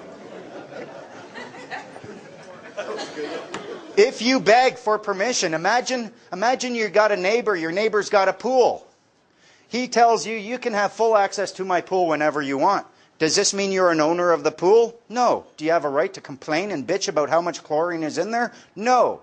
Can he stop you from digging your own pool? No. And once we start digging our own pool, say, no, thank you, I don't need your court system anymore. I don't need your pool anymore. You put too much chlorine in there, and there's something floating. You get to create your own power, your own situation. This is what they don't like. We're working on developing and starting our own society. You'll all be invited to join. It's going to be called the Freeman Society of Canada. Now, I know women will say, oh, I want to be a free person. The term freeman, the term man, is inclusive. It includes women and men. Right. Although the men used to be called weremen way back when. So when they referred to mankind, they were referring to both types of men. So don't get all sensitive about it and say, oh, it's got to be free person, because then you just blow it all to hell anyways. Yeah, free person. Oh, yeah. I've had people tell me, why don't you make it a free person society so I can join? Because there will be no persons. Now, what I'd like to share with you now is, well, actually using a notary public. The way to deal with the notary public, the directions you're going to be giving them, and it's in our package over here. You will go, these are the directions that I produced, and when he looked at it, he said, okay, fine. And I ended up getting a default judgment, and the only signature on it was the notary's. He wasn't attesting my signature, he was going through it. He is a witness to a process which is evidencing you trying to avoid conflict. We have a lot of remedy given to us by our Savior Jesus Christ. And although I consider him my Savior, I consider him my Savior not because I pray to him and I'm going to get to heaven, but because he has taught me so much about the law. In the Bible it tells you, if you're on your way to court with someone, with your adversary, offer amends before you get to court. Otherwise you can be delivered to the judge, he'll give you to the jailer, and then you'll rot. In the Law and Equity Act, they express that if you offer mediation, discussion, or negotiation prior to court, and the other party refuses, guess what? They've lost.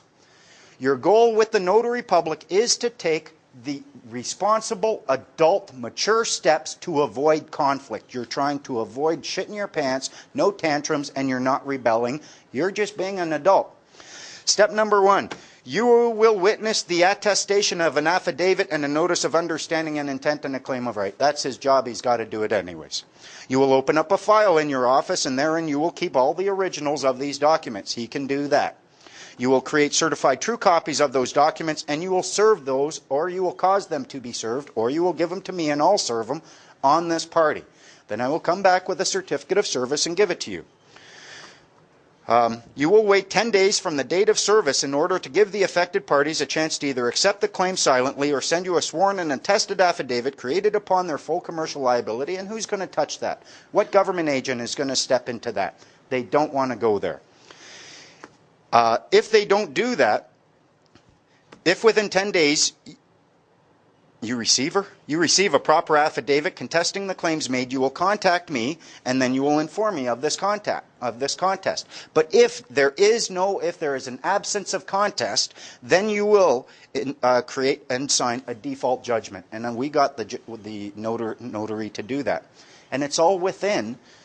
I think what he liked about us, the reason we pulled him to this, is because he sees that what we're doing is actually very positive for the government, and he doesn't like what's happening either. I mean, he told us, I sure wish I could operate outside the box. This guy is so unhappy with the government, and there's a lot of people out there like that.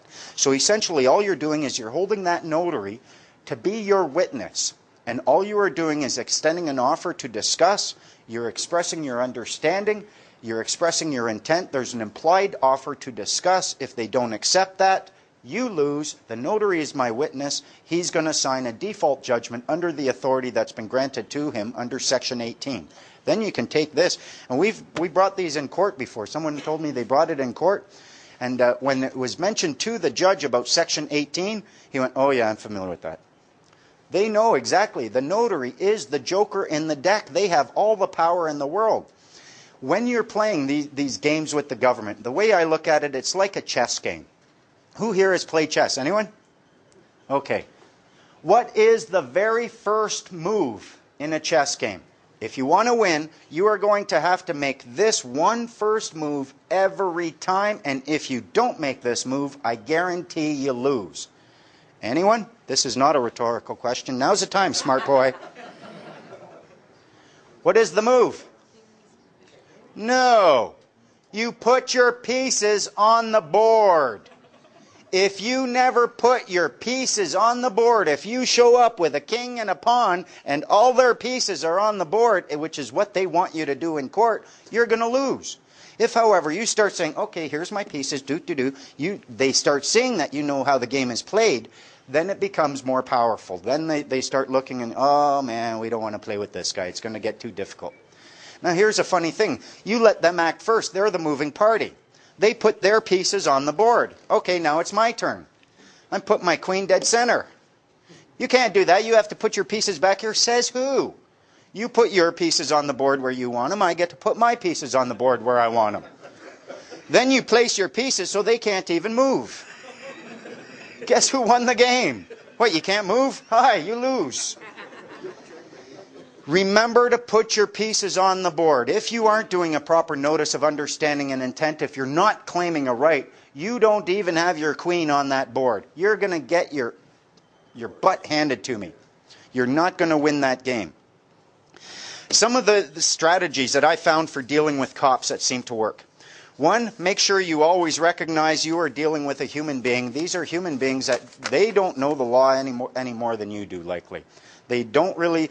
I found that people who benefit from any societal mechanism rarely wish to understand that mechanism, especially if understanding it limits their power over you. They will always interpret these words in a manner that maximizes their claim of authority over you. If, however, you remember they're human beings, you treat them with love, you treat them with the compassion that we are all worthy of, we are all due a certain amount of compassion. If they do have to arrest you and bring violence, they don't take you down, they don't beat you up, they don't cuff you really hard. They will treat you with the respect that you give them, especially if, before going in there and asking them these questions, you have filed documents. You've served a notice of understanding and intent, a claim of right, and most importantly, you have a fee schedule filed. The fee schedule, my fee schedule states that if I'm stopped by a cop for statutory compliance checks or anything like that, if they're respectful, I'm not going to activate my fee schedule. But otherwise, if they make demands upon me, I get paid $200 an hour, and I'm going to collect. I'll use my notary to collect, and they know I can achieve these things. If they arrest me, if they try to take me away, seize me, put cuffs on me, $2,000 an hour or a portion thereof. And my notary, I let him know about this. Yeah, I will help you do that. You can get a notary judgment that the sheriffs will respond to. I went and I asked a sheriff, I said, if I had a default judgment authorizing me to seize property and it was signed by a notary and not a judge, no, we would accept that. And they will go out and help you seize property. Some of the things that I do when I'm talking with a cop, first of all, I never give them, if they ask for my name, I say, well, legal or lawful, I want to know. And I don't have a legal one. You ask them, under what authority are you acting? If they try saying, I'm a cop, so what? Under what authority are you acting? If they try saying it's against the law, and I've had them do that before, oh, it's against the law. What law? The Controlled Drugs and Substance Act. That's an act and a statute, not a law.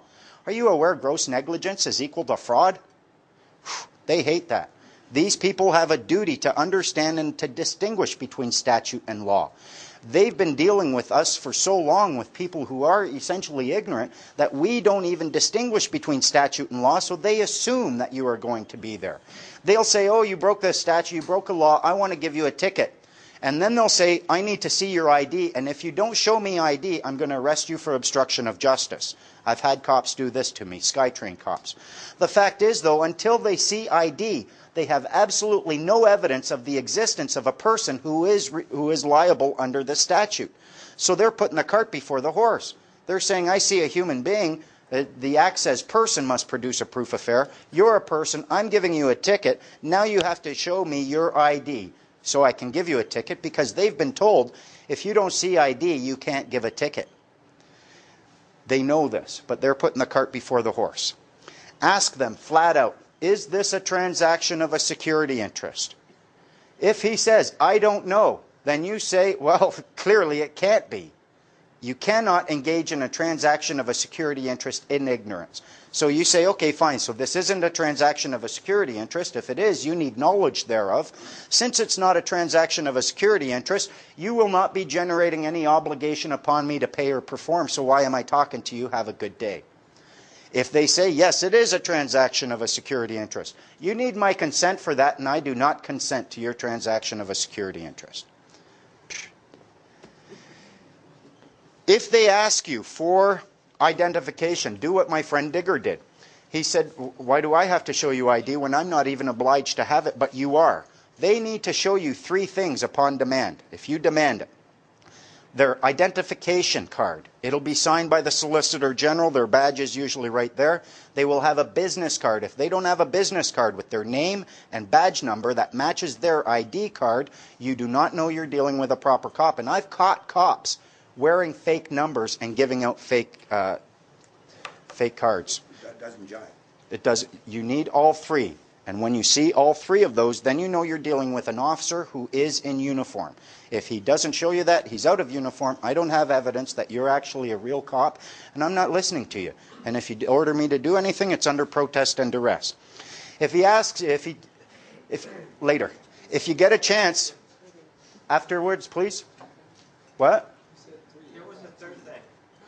The badge, ID, and business card. Thank you. Ask him, are you giving me an order? And hope he says yes. Really, that makes you liable for a bill. They hate this.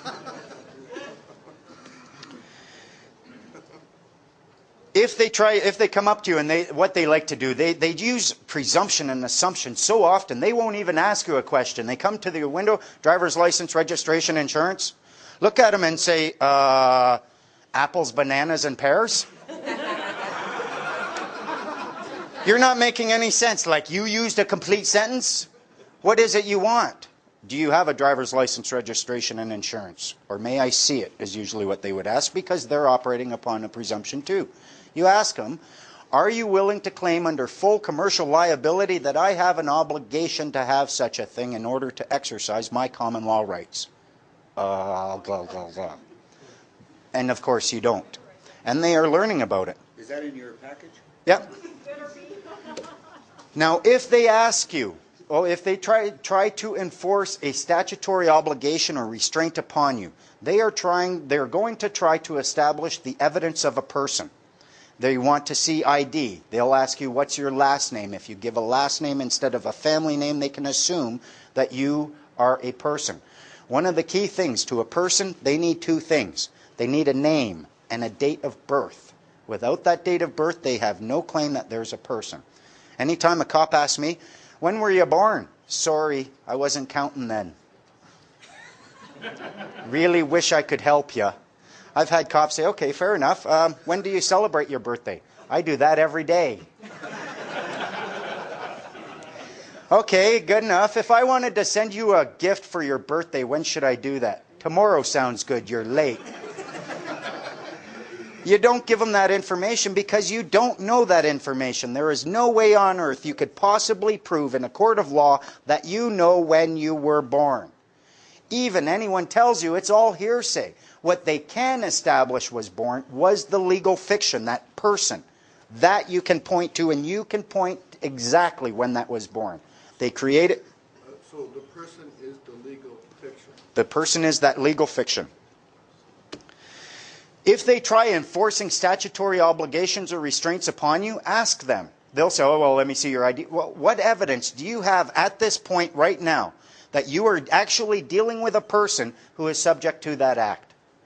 Until they see the ID, they don't know. And I've heard stories. There was a guy who, he had his card, he got stopped, he had a driver's license. The cops are there and they're asking him, do you have a driver's license? And he's playing with them and, you know, I'm not producing that. I don't know why you stopped me. Nah. Cops are totally nice to him.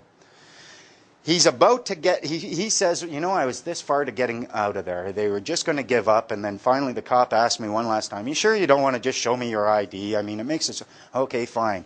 The moment they saw it, right out the window. They dragged him right out the window. They put the cuffs on him, took him away. He was this close.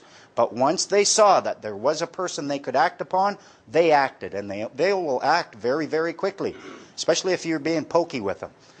Try not to be too pokey against the guys with guns. That's one of the things that's helped me get this far. Number one. Do they actually understand the subtlety of such? Cops do, absolutely. I have been talking, well, in the last 5 years, I've been working very hard to help educate them. And I write a lot of letters. But I've had cops who have acknowledged me, and they know me quite well. And I've talked to cops about other things. This information has gotten out there.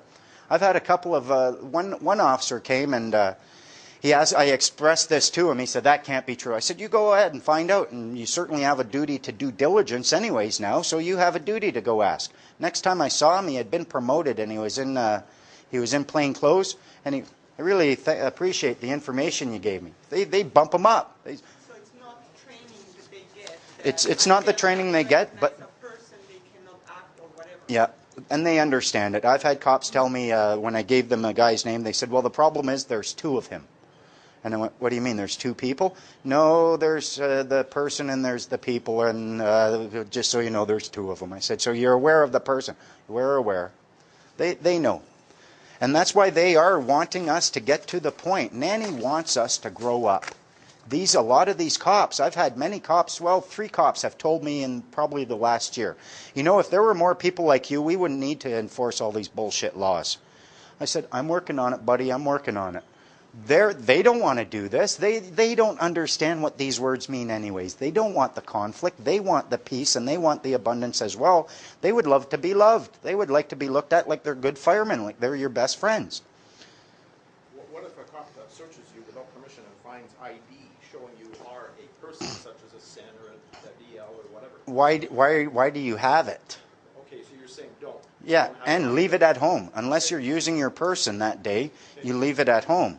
And if they search you, again, it's under protest and duress. It has to be a lawful search. And if you have abandoned your sin, they have no authority over you whatsoever unless they observe you breach the peace or someone comes and makes an actual accusation against you. So, Feel questions right now? no, Or do you want to finish no, it up? later. Okay. Later. Clint, everyone.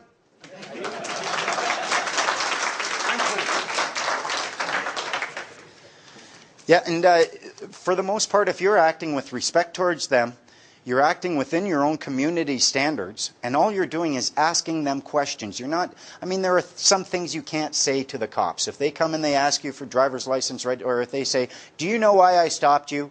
It's usually not a good idea to say something like, because you're a power-hungry, tax-collecting tool of the state bully with a badge and a gun, and by stopping me, you get to exercise your powers, propping up your own frail ego, allowing you to believe for a short period of time you're not half the loser you really are. You don't say stuff like that. It's not going to help you. That's not the truth. These cops, for the most part, these are decent human beings who are trying and who would come and risk their life for you. They could give you a ticket and argue with you about the law 1 minute. 5 minutes later, they could be pulling you out of a burning wreck, and they would put their life on the line. And when you bring them this energy, instead of saying, oh, fuck you, copper, if you treat them, hello, peace officer, I love you, what can they do? And if you can learn to distinguish between a law enforcement officer and a peace officer, hold them to their peace officer status and refuse to allow them to act as a law enforcement officer against you because they have nothing to enforce, they love it. Oh man, good for you. I don't have to be I'm not your nanny. You're good. Okay, fine. I get to go find some real criminals. In court, some things that we can do in court. First of all, don't ever accuse yourself. If you go in there, and this is one of the key things I found when we were with Rob in court, we asked the prosecutor, will you please identify the accused party? She asked us, are you going to be taking part in this? She almost said charade. She said, are you going to be taking part in this? I said, will you please identify the accused party? Oh. Just walked away. We got it on the record that Robert Scott Christie was in the courtroom, but the accused was not. And that was good enough for us. They will ask you, what's your name? It's none of your business unless and until you've accused me. They want you to give the name. They say, okay, you're the accused. Come on up here. You're stepping right into it. You can say, I'm not giving you any name whatsoever unless somebody accuses me. So, do you know my name? No? Well, then clearly I can't be an accused party, can I? You step right into it. They will refuse to identify you as an accused party for any statutory or summary action. They can't and won't do it because it's only against the fiction. It exists in association with you.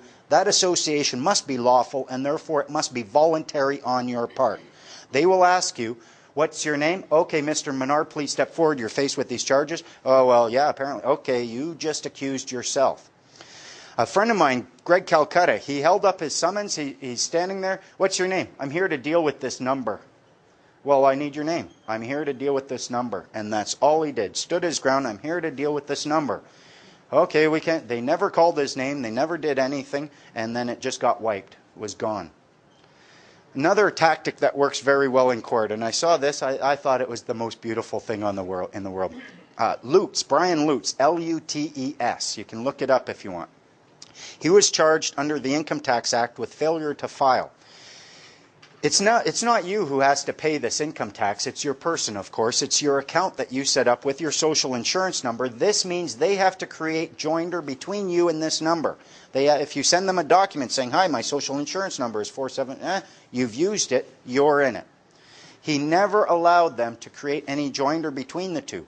But when we went up in court, we go up in court and, little aside, I'm testifying. They put my hand on the Bible. They say, do you swear to tell the truth, the whole truth, and nothing but the truth, so help you God? I went, no. And the judge looks at me. I said, I'm sorry, good sir, but I can't swear to tell the whole truth. I don't know the whole truth. If I did, my name would be in this good book and not my hand upon it. I said, I don't think anyone knows the whole truth. I think if anyone did, I think they're insane. But I will promise to speak to you the truth that I know, and I won't leave anything out. But that's about all I can do for you, good sir. Okay, that's good enough for me. At this point, what they'll try to do is they'll try to take that Bible right away from you. Don't let them. Keep it. And when they say, okay, well, according to Section 38 of the Income Tax Act, you go, what page are we on? Oh, I swore on this, Your Honor. You're not holding me to anything else. This is the one we're using. You want me to swear on the Income Tax Act? Try bringing that up. So you can do that. That Bible is very powerful. You don't have to let it go. And this is what they give you a shield. They take it right away from you. And they can say, oh, well, we gave him a shield, but he lost it. That Bible is your protection. Hold it up between them. Stay away. Stay away. If prior to going into court you have served a notice of understanding and intent and a claim of right, and this claim of right is you're claiming the right to serve a bill upon anyone who would possibly give you any orders, when you go in there and the judge tries giving you an order, I'm looking for orders. I'm here to fill your orders because I got a big book of bills right here. Go in there with bills already made. Whatever order they give you, multiply, throw a 0 on it. There you go. How long do you have before you can produce that bill? Right then, immediately. Well, for I imagine you would be able to present them a bill, but normally you present a bill immediately upon service or cessation of services, do you not? Like think of a restaurant. You go into a restaurant, even if it's a fast food restaurant, you're giving your order, you're liable for the bill, you pay that bill, the order is fulfilled. If you go to a regular restaurant, you can place an order, and they're trusting you. They could, if they wanted, demand payment for that prior to fulfilling. Yeah, they could if they wanted, but they're just being nice because they want tips. Hey, Clint was in there. So, recognize that them giving you orders isn't necessarily a bad thing. And the moment you hit them with one bill for one order, I guarantee you they are going to go way out of their way to never give you another order. And a very little known fact in Canada, because Canada is a common law jurisdiction, we're all equal. Nobody has the right to enforce adjudication services upon you. I went and I listened to Beverly McLaughlin, the Chief Justice of the Supreme Court of Canada. She stated very clearly, right on the record, no one can provide adjudication services without the consent of both parties to the adjudication. They need your consent. It's a transaction of a security interest. We're all equal. They might be a little bit sneakier, but that doesn't make them morally better than you so that they can order you around and dictate your actions. Therefore, you always have the right to respectfully decline to accept their judgment. And the Canadian government did this. The first time I saw it, the Canadian government, we respectfully declined to accept this court's judgment, and you can do that too. And okay, fine, that was my thing. Because bear in mind, there is no real society. If you read these judgments, they say, well, in a free and just society, yeah, name it. They all talk in hypotheticals. And if you're not a member of the Law Society, you're not bound by these words. All these lawyers are. If you go into court, bring the Law and Equity Act.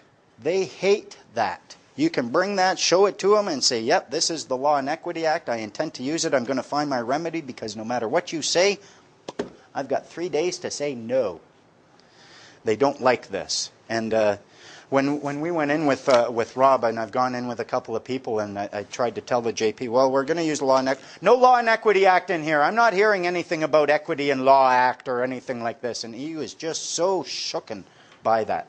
And the reason is because it's the monopoly bat. You can just clear his entire bench with it, and he ends up liable. Again, they're human beings. They're in a common law jurisdiction. They're liable too. They aren't given full complete freedom from liability for their actions. If they're committing a fraud, one of the remedies you have as a plaintiff is to bring action against them. You have all the remedy that would have been available to you in 1876.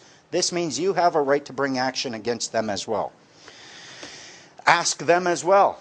Are you offering me a transaction of a security interest? Get this on the record. Label it as a security interest. Label it as a transaction. Even if they ask for your name, a security interest can be an intangible. Anything that generates an obligation or a duty to perform is a security interest.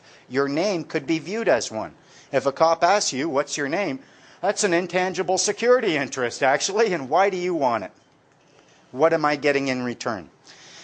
Judges hate it when you ask them, is this a transaction of a security interest? If they say no, you can just walk out. If they say yes, you've got them right over the barrel. One of the things they're doing when you get in court, if they're acting upon your legal entity, upon your legal fiction, you come up and they are, if you answer for this name, they are assuming that you are acting as surety for the charged party, for the accused. That's why you're moving. That's why you're acting. Go in there and say, even if you have to give them your name, whatever, just tell them, equality before and under the law is mandatory. You and me, we're equal. I don't know why you're sitting up there, judgy wudgy.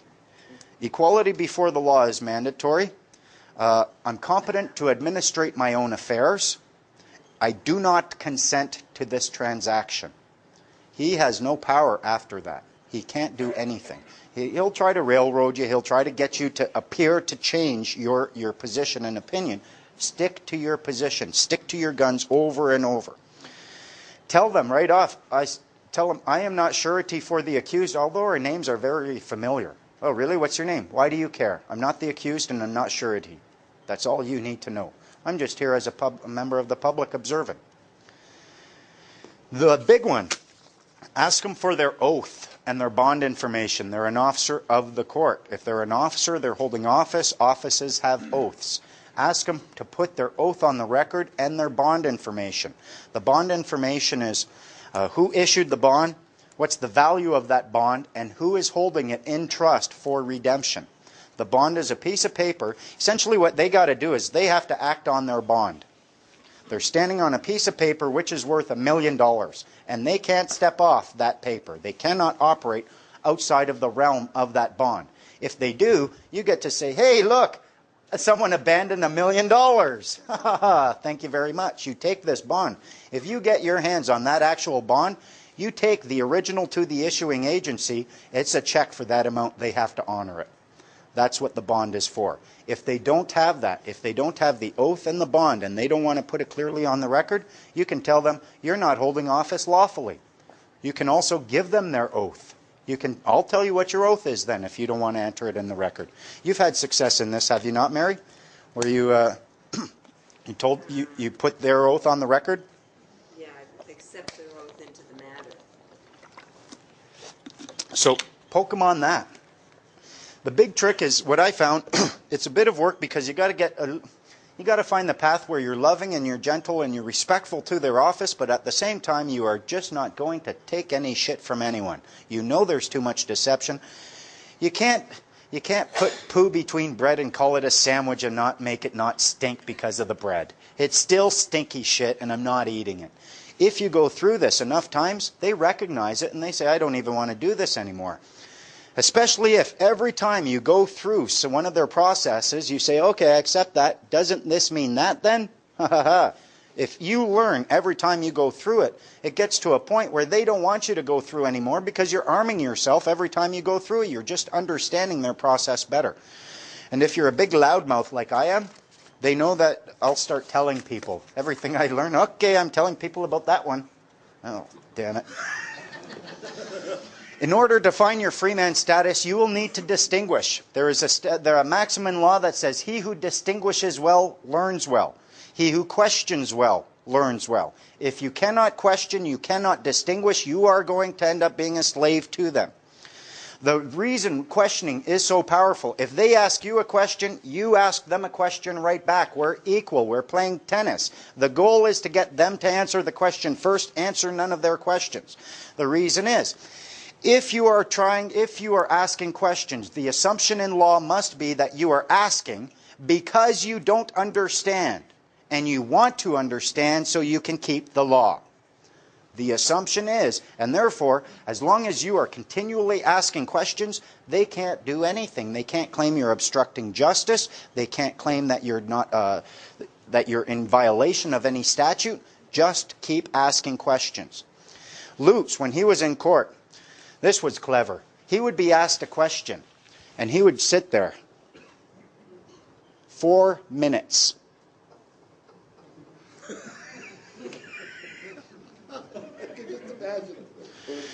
What does that word mean, and from where did you get the definition?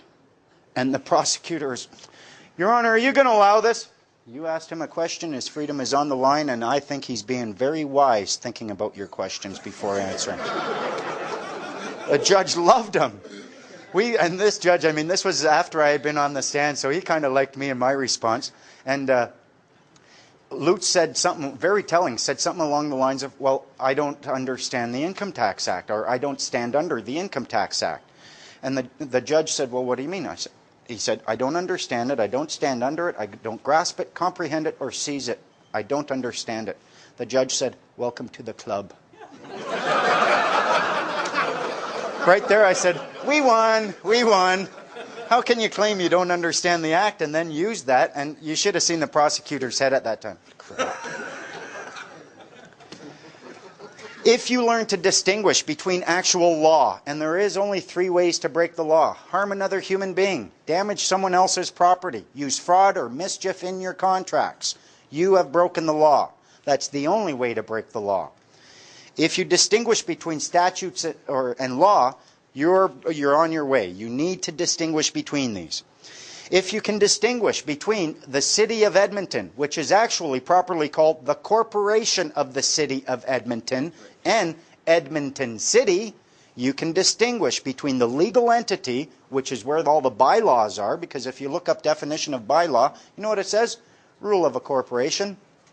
So why are these corporations imposing these rules upon you if you let them know, I'm not even, oh yeah, I'm walking down the street in Vancouver City, but that doesn't mean I'm a person in the corporation of the City of Vancouver. We went in, I've got a little vest with a hidden video camera on it. We went in and we served notice on the Chief Licensing Officer or Chief Bylaw Enforcement Officer in the corporation of the City of Vancouver. And when I say served notice, I mean we served a notice. Oh yeah, we walked right up. Hey, we got a notice for you just to make sure you can see it. And here's a jar of olives. God's peace to you. Okay, no, we see it. Thank you. Said, okay, so we're planning on opening up a little place. We're going to call it Shepherd's Haven. We're going to sell beer, wine, and what's that other thing? Oh yeah, pot. You don't have a problem with that? No, we have no problem, Mr. Menard. You don't need to talk to us anymore. Thank you very much. Fine. If you distinguish between driving and traveling, a driver is someone who is engaging in commerce on the highway and is paying for it. They'll point to the driver's seat and a passenger seat. What if you're just traveling and your passenger is actually a guest? If you can distinguish between driver, guest, passenger, and owner, that's when you start finding your freedom there as well. I'm not a driver, I'm not engaging in commerce, and I'm not asking you for a license.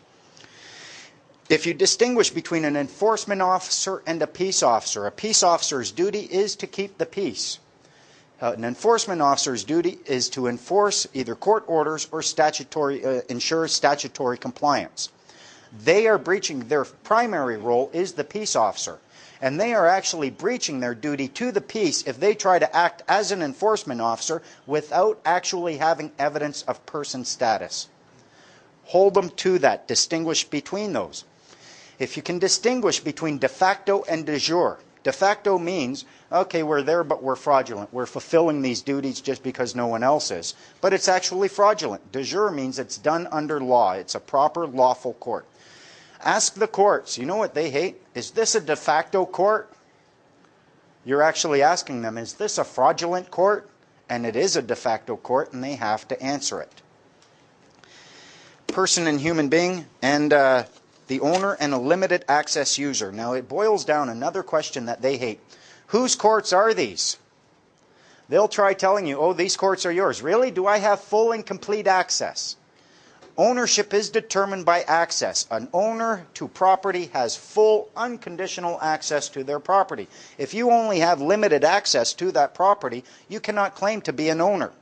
You don't have full and complete access to any of these courts because you do not have a right to create the acts that are being used. You don't have the power to file documents, and you are barred from earning a gain or a fee or a reward from acting as an agent for anyone in court. Now, if this is the case, and there's another party that does have fuller access to the courts, who do they belong to? What if these courts are just private courts for the Law Society that you are making use of because they get you into their little deception? They've created a box for themselves, said this is the law for us, but we assume that it's the law for everyone. Any questions?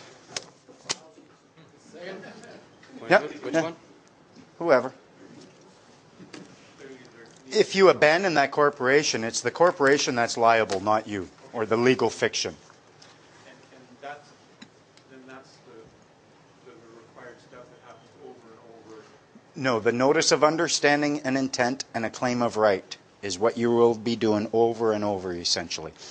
And you want to abandon the corporation, you want to deregister your car. that's what I suggest. Some people would say, well, you know, I want to keep this. There's some benefits involved. And my question I would ask then is, when have you ever in your life benefited from a deception that was imposed upon you? If what they're selling is such a good thing, why do they have to use so much deception? Because my understanding before I came to this meeting or anything else, I agreed with what you said. So you're a newbie. You're virgin. Yeah. I got an understanding that there's a free way to act in my world, and it just came to me that in fact I don't know that free way. I should be free to drive a car in my country. Distinguish between drive and travel. You are free to travel, but you shouldn't be free to drive, because that means you're going to use public resources to earn a living and to generate a profit. So if you distinguish between drive and travel, if you're just saying, I want to go from point A to point B and I'm not earning any money by carrying a passenger, I'm not carrying any cargo for someone else, you're traveling, and you do have every right in the world to do that, and it's made available to you if you claim, if you serve a notice of understanding and intent and claim your right to do it. Because it strikes me that all the laws, etc. Statutes, you mean? I don't know. All the things that are there that we think are laws, etc. I came to the conclusion that in fact it was the reverse. It was there to protect my right to live a full life, a free life. These are the rules of government agents. These are the rules that exist so that we can have a measure of control over the government.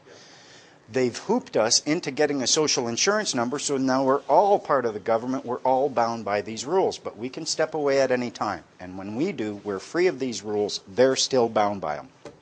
Because I want to buy houses and invest in real estate, etc. And I came to appreciate that in fact wasn't that system there to enable me to do that in a simple, easy, secure way, if you will.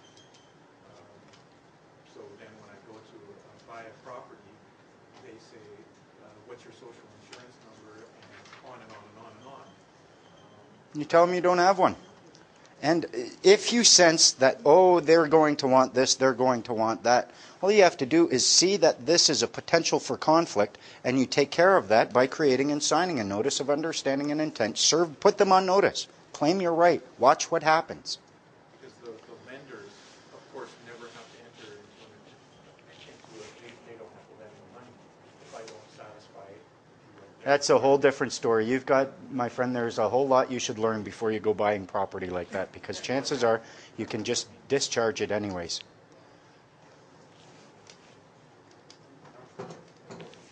I have a birth certificate that's done properly. Merle, then Brad, with the capital letters and Shade.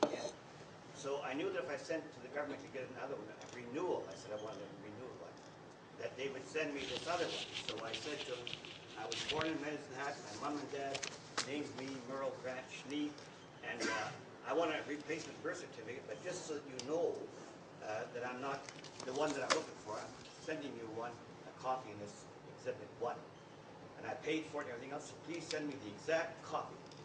Well, now, when I got it, of course, I didn't have the exact copy. It had my last name first. Yeah. They used to give capital letters in Alberta, but there's so many people here, like Gordon and Vern and Raising Hell, that they changed that. Instead of capitals now, they just use our last name first, or surname. Right. So I'm going to court in Leduc, and I've got my birth certificate the way it should be, the other birth certificate the way the government gave it to me, and I got the ticket that's all capitals. So I said to the judge, which one do you want? Now, she wasn't happy with me. She said, unless you tell me that you're here or something, I'm going to find you absent or guilty in absence or whatever. Yep. So I'm standing there looking at her, and she pronounced me guilty and then told me to get the hell out. Fine, I'm guilty. Bye. Or you just, again, 3 days. This is a transaction of a security interest. And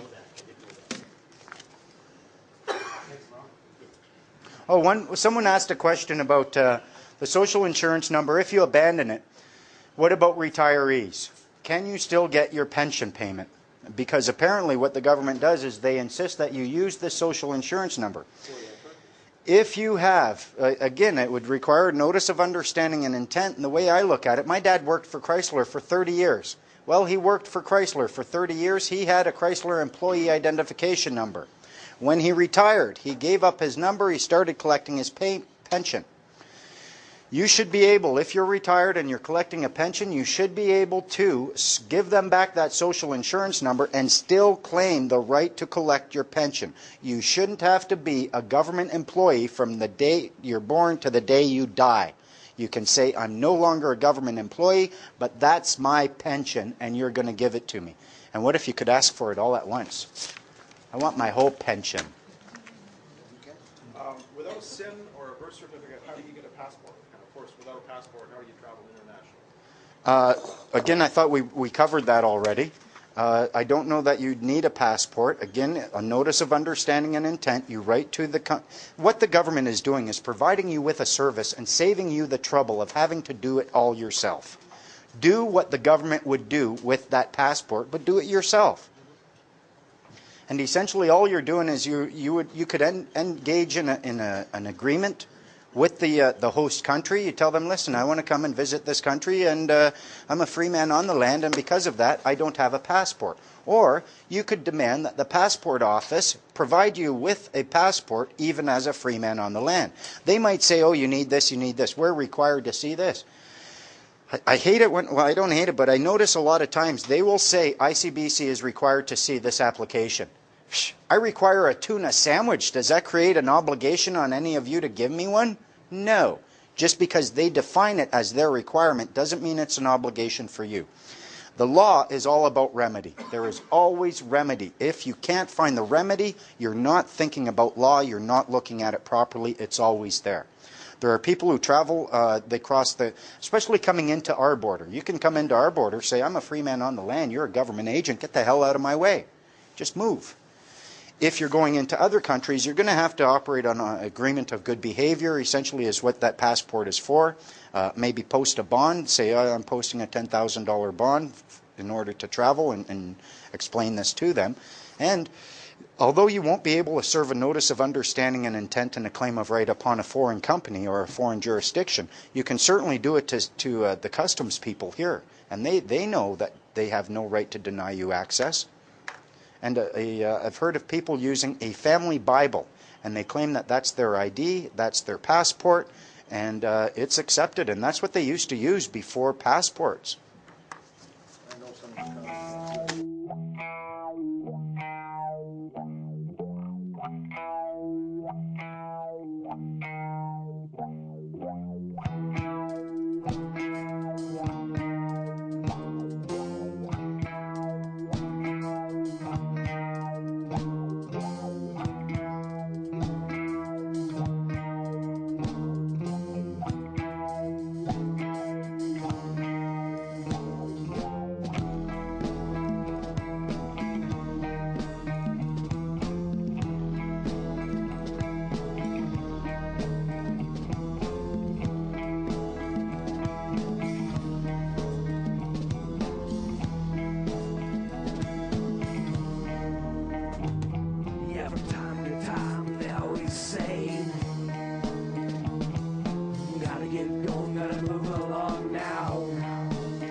hearted, left you alone again.